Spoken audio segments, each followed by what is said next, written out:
আসসালামু আলাইকুম বন্ধুরা, কেমন আছেন? নিশ্চয়ই ভালো আছেন। মিলিস এভরিডে কিচেনে আপনাদের স্বাগত জানাই। আজকে আমি আপনাদেরকে রান্না করে দেখাবো পটল দিয়ে ট্যাংরা মাছ, ছোট ট্যাংরা। বন্ধুরা এই দেখেন, আমি আপনার লবণ হলুদ মরিচ দিয়ে আপনি ভেজে নিয়েছি, আর এখানে বাদ বাকি তেলটা আছে। এখন আমি এই তেলের মধ্যেই আপনি পেঁয়াজটা দিয়ে দেবো। এখানে আপনার দুইটা ছোট ছোট পেঁয়াজ কাটা রাখা ছিল বন্ধুরা, সেটা দিয়ে দিলাম। মানে কম বেশি প্রত্যেক দিনই কোনো না কোনো রান্না বন্ধু আপনাদের সাথে আমি শেয়ার করব। আর এটা আমার চেয়ে আমার মেয়ের আগ্রহটা বেশি, মানে সেই আমাকে এই লেভেলটা নিয়ে আসতো। দেখি আপনার কতটা কি করতে পারি, আমি চেষ্টা করব। এখন আপনারাও আমার সাথে যদি থাকেন, উপরালা একজন আছে, আমার যদি সহায় হয় তাহলে নিশ্চয়ই একদিন সফলতা পাবো। তার আগে বন্ধুরা বলি যে আমি যখন যে রান্নাটা করি আপনারা একটু ভালো করে ফলো করে দেখবেন যে আমার রান্না আপনারা যে রান্নাটা পারেন তার মধ্যে একটু পার্থক্য থাকে। আমি প্রত্যেকটা রান্নায় এই কথাটা বলি যে রান্না আমরা সবাই জানি, সবাই করতে পারি, কিন্তু একটু মানে ঘুরায় ফিরে করলে রান্নাটা অন্যরকম হয়। সেটাই আপনাদের সাথে আজকে আমি শেয়ার করব। পটল দিয়ে আলু দিয়ে ট্যাংরা মাছটাকে, কিন্তু ট্যাংরা মাছ দিয়ে আপনাদেরকে করে দেখাবো আজকে। পেঁয়াজটা একটু ভাজা ভাজা হলে আমি আদাটা দিয়ে দেবো। এই আদাটা আপনার 1 চামচের মতো, রসুনটাও দিব আমি এই 1 চামচের মতো, দিয়ে একটু পানি দিব। এটা হলুদ মরিচ মাখানো আপনার ট্যাংরা মাছটার পানি বন্ধুরা, যেটা পানিটা ছিল ওই পানিটাকে আমি ধুয়ে রেখে দিয়েছিলাম, এখন এর মধ্যে দিয়ে দিলাম। রান্না করতে করতে বন্ধুরা আপনাদের সাথে আমার একটা মানে ফ্রেন্ডলি একটা সম্পর্ক তৈরি হয়ে যাচ্ছে, যে আপনারা আমাকে রান্নাগুলা দেখেন, আমার একটু উৎসাহ দেন। আপনাদেরকে অনেক অনেক অনেক অনেক ধন্যবাদ বন্ধুরা। তার আগে বন্ধুরা আরেকটা জিনিস বলি, আমার ইউটিউবটাকে সাবস্ক্রাইব করতে ভুলবেন না বন্ধুরা, অবশ্যই একটু সাবস্ক্রাইব করে দিবেন। এখন আমি বন্ধুরা এটাকে একটু 1 মিনিটের জন্য একটু ঢেকে রাখবো, কারণ এটা আপনার আদা রসুনের যে গন্ধটা আছে এটাকে মারার জন্য আমি 1 মিনিটের জন্য একে ঢেকে দিলাম। ফিরে আসলাম বন্ধুরা 1 মিনিট পরে, দেখেন অনেকটা তেল ছেড়ে দিয়েছে। এখন আমি মশলাগুলা দিয়ে দেবো এক এক। এখানে আমি আর মরিচ গুঁড়া দিচ্ছি এই 1/2 চামচের মতো, কারণ যেহেতু বন্ধুরা আমি কাঁচা মরিচ দিব সেজন্য 1/2 চামচের মতো মরিচ গুঁড়া দিয়ে দিলাম।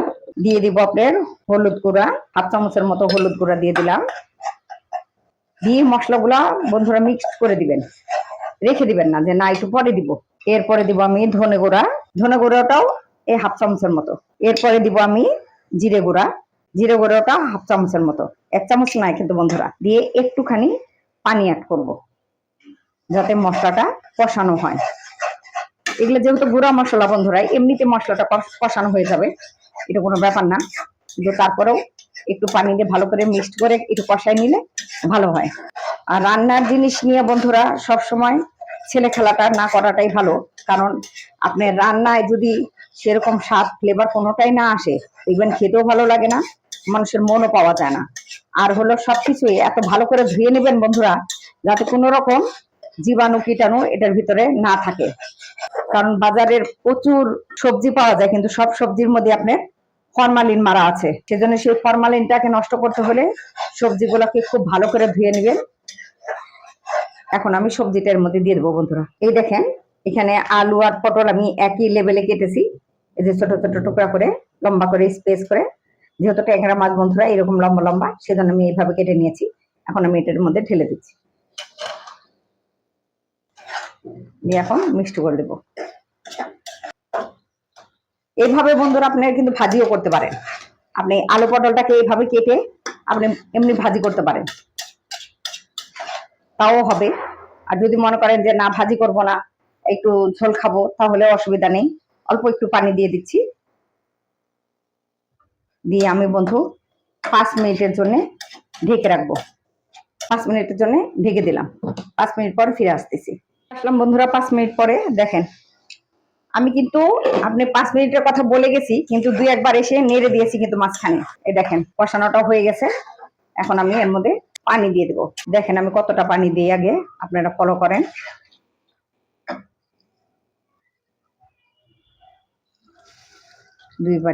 বাটি 2টা আপনি সেরকম না, তারপর আমি সেভাবে দিচ্ছি যাতে কষানোটাও আরো ঠিক মতো সিদ্ধটা হয়। মানে 2.5 বাটির মতো পানি আমি দিয়ে দিয়েছি, 2.5 বাটিরও কম, কিন্তু বন্ধুরা আপনারা দেখেছেন যে আমি কিভাবে পানিটা দিয়েছি। এর মধ্যে আপনার বন্ধুরা আপনাদেরকে লবণ চেক করতে হবে। হয় নাই বন্ধুরা, এই যে আমি হাফ চামচের মতো লবণ দিয়ে দিলাম। অনেকটাই সিদ্ধ হয়ে আসছে বন্ধুরা, দেখেন ভালো করে ফলো করে দেখেন, এই যে আলুটা অনেকটা সিদ্ধ হয়ে গেছে। আর কিছুক্ষণ লাগবে, হয়তো 10-15 মিনিট লাগবে। এখন আমি এটাকে আপনার 3 মিনিটের জন্য বলক তোলার জন্য ঢেকে দিব।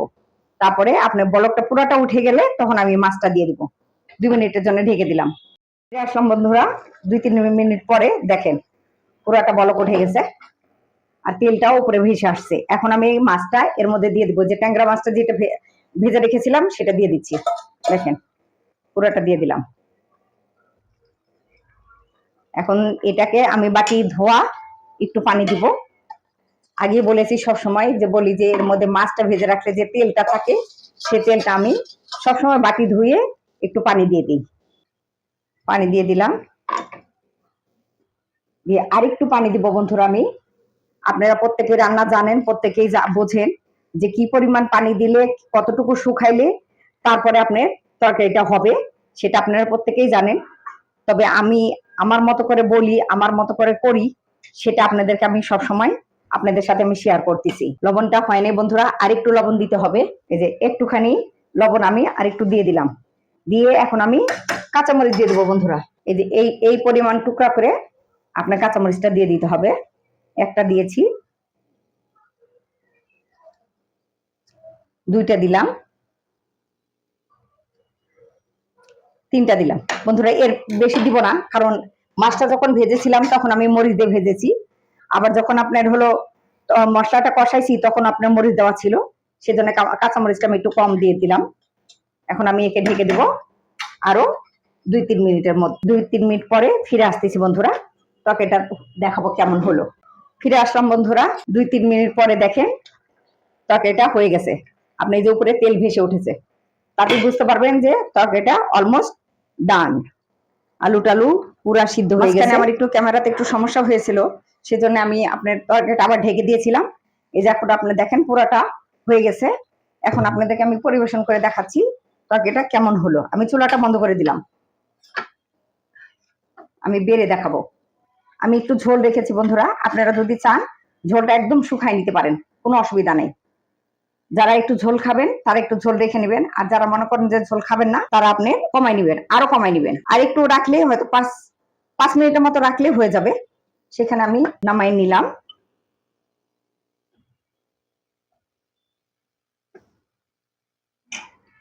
এই দেখেন বন্ধুরা, আমার আলু পটল দিয়ে ট্যাংরা মাছের ঝোলটা হয়ে গেছে। আমি আপনাদের সামনে পরিবেশন করলাম। দেখেন কালারটাই অন্যরকম এসেছে, খেতেও নিশ্চয়ই ভালো লাগবে।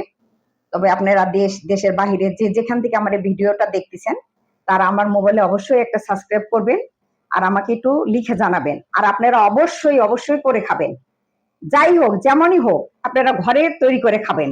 বাহিরের খাবারটা বন্ধুরা অ্যাভয়েড করাটাই বেটার, কারণ এখন যে সময়টা আসছে বাহিরের খাবারটা না খাওয়াটাই ভালো। তবে আপনারা সবাই বন্ধুরা ভালো থাকেন, সুস্থ থাকেন, যে যেখানে আছেন সেখানেই ভালো থাকেন। আজ মিলিস এভরিডে কিচেন থেকে আপনাদের বিদায় জানাই। আল্লাহ হাফেজ বন্ধুরা।